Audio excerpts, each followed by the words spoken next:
Welcome. You are at the CCC. Where there are no outside issues. My name's Anthony. I'm an addict and an alcoholic, another bozo on the bus, and I care about you. And my name's LouiLou. My pronouns are he and him, and I'm recovering from crystal meth and alcohol, and I'm always in search of balance. Yes, and each week we strive to foster a brave space where we can engage in conversations centered around topics of recovery. And our intention is to hold and inspire better spaces for more people in recovery by tackling issues sometimes used to separate us. But before we do that, please subscribe, like, share, and comment on this episode. Ding that bell. Ding that bell. Tell your friends about us. Send Anthony a message on one of the sites. Okay, all right. Okay. Well, I mean, if I had something to listen, wherever you are, wherever you are, look to your left, look to your right. Tell that person about this podcast. Absolutely. Look at him. He cleaned that up real good. And now the disclaimer: the thoughts and opinions expressed on Not the CCC are alone. We do not represent anyone but ourselves. In other words, we're just a couple of friends behind a mic here to entertain you. And of course, everything we talk about is for general information purposes only. Hey, assholes. Are you talking to me? So the monsters are working. The monsters are working. So for folks listening, we have a bunch of energy drinks because we're going to be doing a few recordings today. And Monster, I think, is like an anti-gay company, isn't it? Yes. Not sponsoring the podcast. Not sponsoring the podcast. They are not sponsoring the podcast, but I was looking, I went over to Walgreens and I could not find any. It's okay. Yeah. Red Bulls. Yeah, I really appreciate that you got us these. Thank you. How's everyone doing? I am fabulous. How are you doing? It's like we have Jordan on the mic today. I know. Yes. I'm here. Why don't you introduce yourself? What's your intro? If you were a Real Housewives, what would your intro be? my intro. Yeah, I'm not here to make friends. I don't know. My intro would be I'm a Gemini. You're a Gemini, yeah. Period. Yeah. Well, Jordan, how are you doing?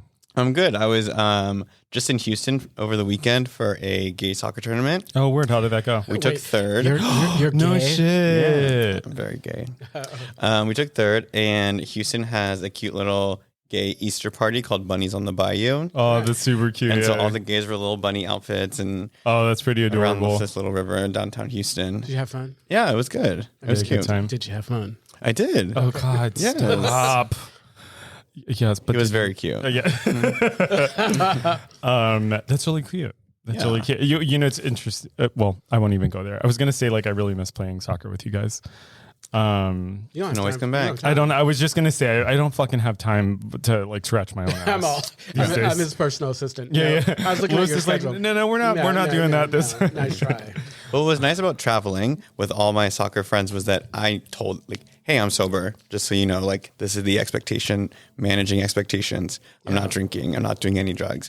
And they held me accountable and they held themselves accountable to not ask or offer, but I was around it and was able to do that. Do you feel like you were able to access any of the tools that you learned? I planned ahead. Uh-huh. A couple weeks ago, I ran into a fellow who was visiting from Dallas at a meeting. And so I connected with him. I said, hey, I'm going to Houston. Who do you know? Yeah. He connected me with somebody. So I went not that cute black guy, huh? It was a cute black guy. Absolutely. Louis can say that he's black. Well, he is black. And so he connected me with somebody in Houston. So I went to a couple meetings while I was there, connected with a few folks. Yeah. So that was nice. Nice. I think just also being honest with myself and saying this is the expectation. Yeah. I love that. I love it. Yeah. I don't know how long you've been on this podcast and you still move away from the mic. How about you, Louis? How are you doing? I'm good. You know, it's so this week's been really good because I feel like there's a shift at work for me. I've been able to kind of get really into my merchandising. And the cool thing about it is I constantly see the growth. Every time I look at things, I see them. It's almost like I see them through a different eye. So I'm having fun at work again. Nice. Good. Yeah, exactly. That's awesome. Yeah. That's important. It is important. And what about you? Well, I've been kind of sick for the last few days. Yeah. What? You don't have to share in a specific way, just generally, because it's like, we don't know the details. We changed the name to Anthony's Body Fluids. Yeah, I've been sick for the last few days. I'm getting better. I conserved all of my energy today to be here. So it's really good to see the two of you, and I got to see some folks at the club that I haven't seen in a really long time. Anna. I saw Anna and Devin and Jason and exactly. Andrew and Sean. I see. And Zachary and Rumper Bumper Stumper Blue. Yeah. But it was really nice to see everyone, and I've gotten a few calls from folks concerned that they haven't seen me around, which is really sweet. Have you noticed this? Tender. I've been trying to do a little more communicating with you guys throughout the week. I have noticed that. Yeah, because it's especially since we meet the way we do. It's like I want to know what's going on with you. Oh, okay. I could use it like a FaceTime call in the evening. Oh, I love that. Yeah. Yeah. You know that I love, I don't want to get too off track, but I am trying to do more of that. I'm trying to, I spoke with my therapist today, just briefly, 10 minutes. We had a check-in because schedule, but I was talking about how I do feel like a lot of my recovery tools, that I haven't been using them. My go-tos, and this is a nice segue into our topic for today. Absolutely. But I haven't been using a lot of my recovery tools. One, because I've been very busy, but I'll never for myself accept that I'm too busy, because we're all working with the same amount of hours in a day, and it's about priorities. But I also want to be sensitive that sometimes people are working a lot. But the point is that even then I haven't been really using my recovery tools. So for example, reaching out to people, being of service and stuff like that. I feel like it's getting and not to go too far, but it's getting creative. The busier you get, because it's a natural thing. You're going to get busier, right? And then getting some acceptance around the choices that you have to make. That's the tough one. That's the tough one where it's when I decided to add Wednesday. I don't go to a meeting on Tuesday, Wednesday, or Thursday. Every now and then I'll pop into the People of Color meeting. But Wednesday I've decided I'm staying home. I'm going to do it the 8:00 online. Yeah, 100%. Yeah, I mean, I've been on a dating app recently, and I've been noticing. That's ready to getting all his recovery. I want you to recover me. So I've been on this dating app, and I noticed just briefly this last week, I noticed that I was going on dates during time that I normally dedicate to myself. So time that I normally would have used to go to the gym, or time that I would have used to wind down at home. I'm going on these dates, and I had this kind of moment today where I was what am I doing? This is time that I reserve for myself, and maybe I don't have the availability to date, or maybe I need to be more strategic, or so yeah, about recovery. Yeah. About recovery. So today's episode is what no one tells you about relapsing. God, Jordan. that was the sound. It's yeah, that was it. Yeah. What no one tells you about relapsing. So, when we're talking about relapsing is really interesting, because there's so many different ways of having that conversation. There are some programs where they don't really talk about relapsing, right? We talk about return to use. There are programs, for example, where you aren't counting days that you've abstained, but you're counting the space between uses, right? So it's the difference between saying I have 7 days sober, clean, between there's been 10 days between my last use, right? Those are different ways of measuring periods of recovery, or recovery in general. And so there are a lot of things I think that people don't talk about when we're talking about relapsing, right? There's oh my God, hold on, my Amazon orders. Sorry. I had to let someone in. I think that was God lightening up the mood a little bit. Oh my goodness. I thought the mood was light already. Right. Sorry. I feel like a dick because I'm the one who's guys, turn your phones off. Here, let me. Sorry, everyone. So back to relapsing. Yeah. So back to relapsing. Go ahead. Well, I think my thing with relapsing and counting time is that I feel like there is two different camps, right? Is that time is not a tool, but then the other side is, oh, well, how much time do you have, right? It's there's a sense of respect or seniority when you have more time. but like we don't also say time is not a tool. Yeah. Right. And so when I have relapse, that's like a big rabbit hole I go down well, I have to start over. Now I'm back at zero. Like, what does this mean? Right. Like all the stuff that happened before. Right. Like, and I go down that huge rabbit hole by myself. Right. And I want to come back to that idea, because there's a thing called like it'll come back to me in a second, but yes, right. Like you're not alone in that experience for sure. And so there are certainly, I've talked about before where there are relapses in my story, especially in the beginning. But I thought maybe let's jump into kind of some of the myths around relapsing, because you've kind of brought them up. So I'm thinking of 4 myths in particular, and I'm curious what the 4 of you think. I mean, the 2 of you. Do you need new glasses, girl? Exactly. Whoa.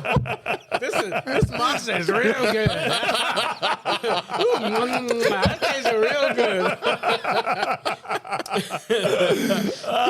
Yeah, the 4 of you. So, okay. So myth number 1, relapse means you failed. Right. Myth number 2, you have to start over from day 1. Myth number 3, relapse undoes all your progress. And myth number 4 is you're weak if you relapse. Let's let that stew for a little bit, a little simmer. But I just wanted to share a quick stat that I found, which is that research shows that relapse rates for substance use disorders are between 40 to 60%, which is similar to other chronic illnesses like diabetes and hypertension, right? So in those cases, right, when we think about it, it's not failure, right? It's information. It's part of the expected course of the illness that there's going to be some kind of relapse. And recovery is often one of those places where like there's this like hard line and there isn't as much grace around it. Yeah. Something curious. I think that you know what I think the problem is other folks. Or no, actually, let's go to the real problem. The real problem is if I don't have acceptance around where I'm at, and that's the struggle when you're early recovery or when your guard's down, that you're most susceptible to other people's take on what you're doing. I don't think that relapse is a failure. I've never experienced it while being in rooms, but I think that what I heard and what I subscribe to is I'm never surprised when people go out. I'm surprised that people stay in, because if you used like I used, it is pretty amazing that we have managed to string along any recovery. Because I remember the conversations I would have leading up to when I was telling the whole neighborhood, I'm going in treatment, and I wouldn't go. Yeah. I had the best intentions, but I just didn't have the strength, or I didn't have the courage, maybe the courage, to do it, to imagine that life could be different. Right. Yeah. So. Yeah, Jordan, did you have something? Well, no, I think just some of those myths is what I just spoke to, right? Like this idea that I have failed, right? This idea that I had to start over from square one. And I think part of that is, like you're saying, self-induced. Yeah. Negative self-talk, right? And other part of it too is, I mean, within the rooms, right? People talk. And my thing is, like, I know what I say in my head when someone comes back from a relapse. Yeah. Like, I can only imagine what people say in their heads, right? But then my other thought of that is, why do I even care? Right. Right. It's hard not to. That's a tough one. Yeah, I mean, there's a lot of things kind of like mixing up together there. So like, so the idea that I want to come back to, based on what you were saying earlier, is this idea called the abstinence violation effect. Are y'all familiar with that? No, because that's teach us. That's some shit that we don't know. So what happens is, it's when a person who's been like abstaining from a behavior like gambling, drinking, whatever it is, they have a slip, right? And then following that slip, they have like intense feelings of like shame and guilt and self-blame, right? And why this is important is because it's an emotional response to the relapse. And so part of what makes that even more difficult, because I think a lot of people, this effect happens, is that then it gets fed by the people around them sometimes, right? And so I've had experiences where when I have relapse, I haven't had that experience because there were people around me actually helping me out of shame and helping me out of guilt. But then you can have the experience where people may not be outrightly, they might not outright say things to you about like you're relapsing or about whatever your behaviors are, but like there's like a sense. But when you're in a shame or guilt spiral, it doesn't matter what anybody does or says, because like I think that the thing that makes this not an exact is because you obviously do have some people who judge, but you have some people who don't and who are supportive. But then it's the individual who matters, who is so kind of going through. Like I was thinking, the second one, the myth on your list of the 4 myths. Okay, yeah. I was thinking it's like, okay, so about starting over, it's almost different depending on what it is. Yeah. Because if you're a crystal meth addict, I used to struggle with like when I would have them come back, like what do I do? Because like if you're doing the 12 steps, you have to go back to step 1. Like you don't lose what you have, because I do believe that we're always everybody's working the steps in their own way. It's just that when you're working with a sponsor, you're working a little more formally. But as far as going back, and there shouldn't be any shame in it, and there shouldn't be any like this feeling that you need to move forward is this is what's off. Yeah. That we're in a race. I've got to be there before I got to finish this before June. Right. Well, I think that's the part that's tricky. And it's one of the ways that I think a 12-step can be harmful. So all of the things that are in 12 steps, so the counting of days, going back to step 1, like all of those things are in the program by design. And by extension of that, they also kind of create a culture around gaining and losing time, right? So even if we say, like to Jordan's point, well, we don't say that time is a tool. Is that what you said? There is a way that like when you say, oh, I'm raising my hand as a newcomer, I have 2 days or something like that, that it kind of does reinforce this idea that there is some type of like a scorekeeping. I think the other thing too is like going back to 1 is also kind of like it's a social version or it's another way of telling someone like, yeah, you messed up, you have to start over. Although I understand why it's structured that way, right? Like the reason why we go back to step 1 is because, well, then you didn't do step 1 if you relapsed, right? Yeah. Or like that's at least the kind of like guiding principle behind it. I feel like too. Okay, so the drama, the drama of all of this is usually in early recovery. Yeah. Because the conversation starts to change about time and about counting, because where I'm at now is I believe I've come to a place where I'm understanding that you get to initially early recovery. I needed this structure. I needed to start committing to finishing some shit because I wasn't finishing stuff. Right. I needed, and yeah, go ahead. Yeah, Louis, that's a really good point, but I wasn't sure if Jordan had anything. That's a really good point. I love that you just made the distinction between early recovery and maybe long-term recovery. Yeah.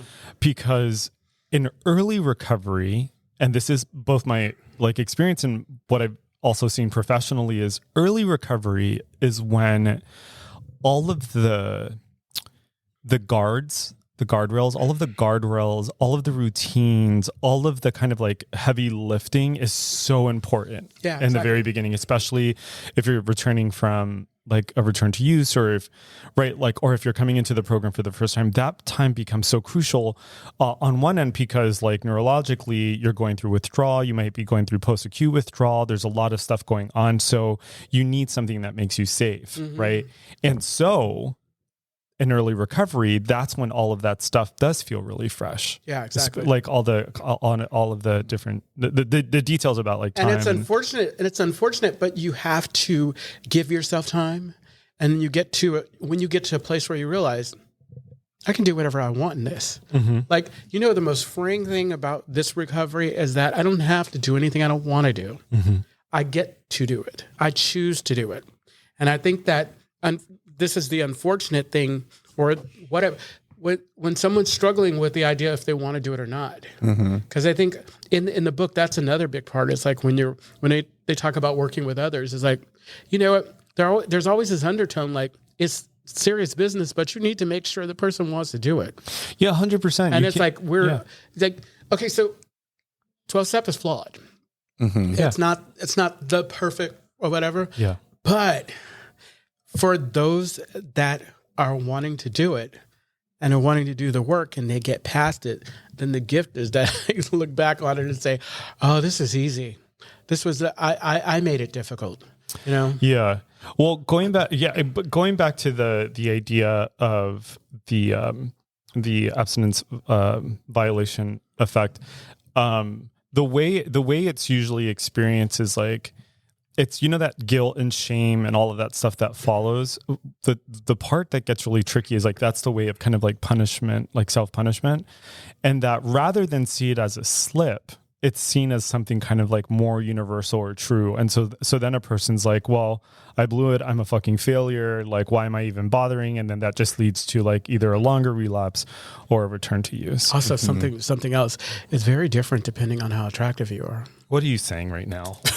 What are you and saying I don't mean right just now? Physical attraction. I'm talking about like if you have an attractive personality or whatever, if people like you a lot, they treat, like for me, there are some people that like I find if I'm not careful that I'm more tolerant of their slips or their. Well, I mean, you're talking about that's something. I mean, it's related. That's another conversation. But that's a whole other. You're talking about like. Let's put that in the parking lot. Well, yeah, I mean, you're talking about lookism, which is definitely something that is an issue that we have among gay men. That's everybody has that, I bet. Lookism. Well, I mean, yeah, I mean, I think it is, we do see it's universal. It's well documented. There's studies that show that like, if you're attractive, you're treated better, get paid better. That's why I was nice to you when you relapsed. Oh, oh my goodness. Come on. Yeah, come on over and sit over and sit on Daddy's lap. Oh my God. God bless. God bless. Okay. So let's go. So the 4 myths are, first myth is Louis is a safe person to be around. Yes. Fact. But the 4 myths are relapse equals total failure. No, it's like that's a total myth. Yeah, back to day one, no matter what. So the myth behind there being that like it's like you lost all of your recovery, you lost all the things you learned, which isn't true. Yeah, it's certainly not true in my case. When my last relapse saved my life. Yeah. My last relapse is it was the relapse that I needed for shit to like finally click. And I had several relapses, and that was the one. And I have the most time I've ever had. Because, like the text says, like I conceded to my innermost self, right? Absolutely. That was the first, but I had 6 years of, I was a couple days shy of 6 years of recovery, and I went out, and so I had time, and I remember I had all this guilt and I felt horrible about it for such a long time. But then looking back, I'm like, oh, what a blessing. I didn't lose that time. Like it just took me what it took me. Yeah. Yeah. And, going back to the 3rd myth, which is, you lose everything you learn. No, you don't. You don't lose everything you learn. And then the last one is it's proof you're not serious. Whoa. That's the last myth. Oh my God. That feels so true sometimes. Let's hear it. It's proof to who? Oh, good. Love that question too. Yeah. Love that question too. Let's go. Well, and then just like, okay, so in my personal experience, right, my recovery journey, I had started in recovery many years ago, and every 2 weeks I would relapse every 2 weeks. And finally I was like 30 days, every 30 days. And then it turned into 60, right? So I would come back from a relapse, and there was always somebody, are you done yet? Yeah. Are you done yet? Yeah. Or you want to keep going? Mm-hmm. Are you done? And it's just like, I don't know. Was it helpful? No, maybe more mad. I don't know if that's helpful. But like, Yeah, I agree with you. And I think what you're speaking to are the cultural things, right? That's why I 12 step is not perfect. It's made up of people and people are imperfect. And yeah, that's one of those cultural things where like you hear it brought up and it's like, who is that helpful for? I'm sure in some conversation somewhere, maybe that was helpful, but why, who is that helpful for? It's probably helpful for the person who says it because maybe it's more about that. I used to struggle in the beginning because when I came in, I thought once you come in, you stay in, and I created these things in my mind of reasons why I couldn't, and then all of a sudden, folks with time and whatever started relapsing, and it freaked me out, and I realized what it is like.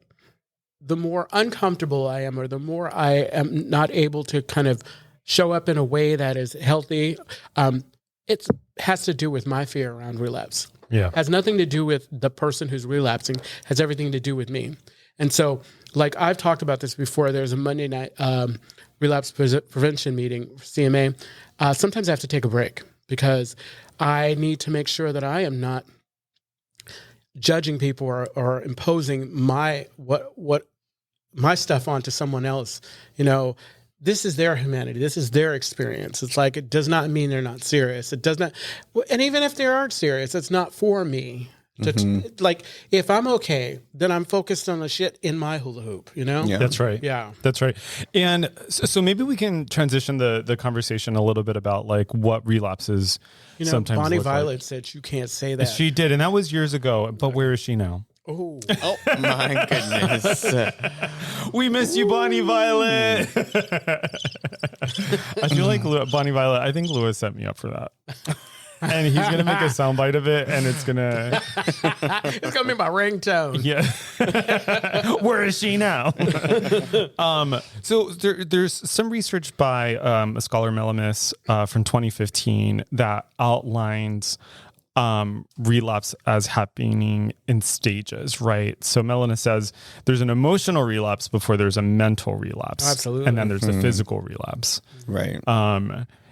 So you both are nodding. I'm curious what is it? Well, no, just agree. Because it's like the point that you pick up and use or whatever, it's kind of like it's too late. It's kind of like you've been sick all along and you go to ER and all they can do is make you comfortable. Bitch, once you pick up is because the plan was set in motion. Yeah. I'm thinking about, there's a book I read in rehab called Staying Sober. Okay. Or old school, but it's saying like your relapse started way before you picked up. Yeah. Yeah. And that can come about anything, right? Like, yeah.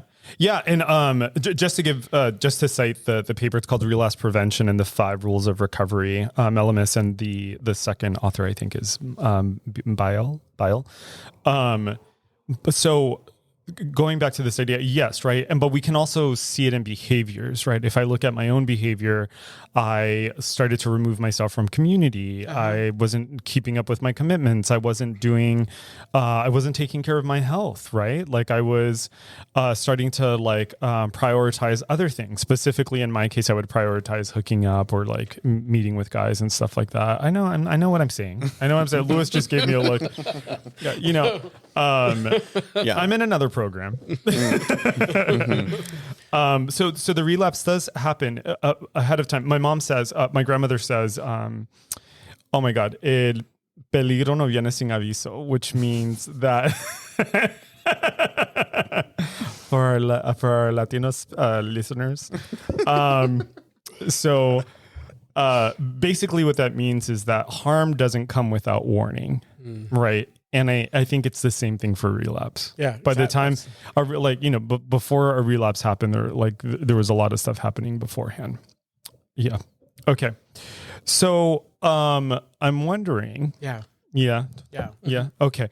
Yeah. So that's the first half of this episode. We're gonna, if you want to hear more about relapse and the things that you don't hear about relapse, just listen to our next episode. We want you there. We want to hear you. We want to hear from you.